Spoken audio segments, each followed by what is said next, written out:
जय जय श्री राधे श्याम। कैसे हैं आप लोग?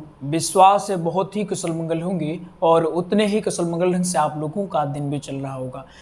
आइए शुरू करते हैं। आज हम दो श्लोकों के अर्थ को समझने वाले हैं बेहतरीन ढंग से, और नोट्स भी आपका साथ में बन जाएगा।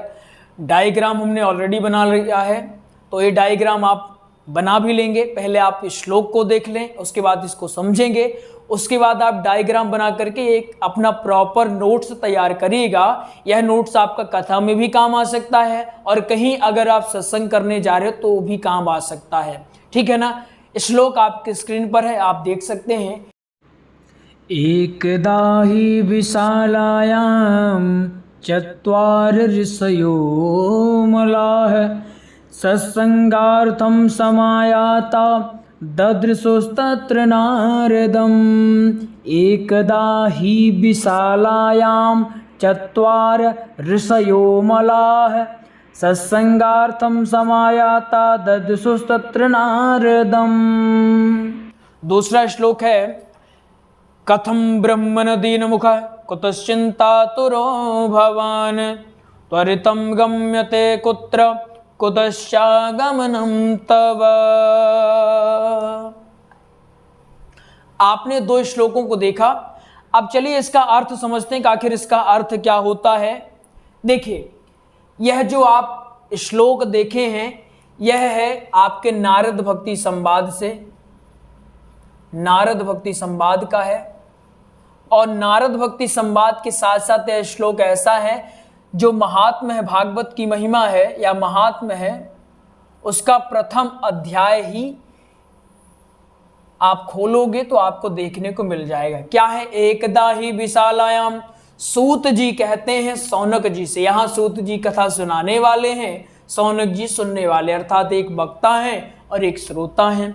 सूत जी सौनक जी से कहते हैं कि एकदा ही विशालायाम, विशालायाम मतलब विशालपुरी, एकदा ही मतलब एक समय की बात है। एकदा ही विशालायाम चत्वार ऋषयो मलाः, चार ऋषि या सनकादिक मुनि, क्या नाम है इनका? सनक, सनंदन, सनातन व सनत कुमार। ये हैं कौन? यह ब्रह्मा जी के मानस या फिर अयोनिज पुत्र हैं। अयोनिज का अर्थ होता है जो योनि से या फिर गर्भ की सामान्य प्रक्रिया से जिनका जन्म नहीं होता है, अर्थात वह परम ब्रह्म, उनको अयोनिज कहा जाता है। ये कौन है? ब्रह्मा जी के अयोनिज पुत्र हैं। ठीक है ना?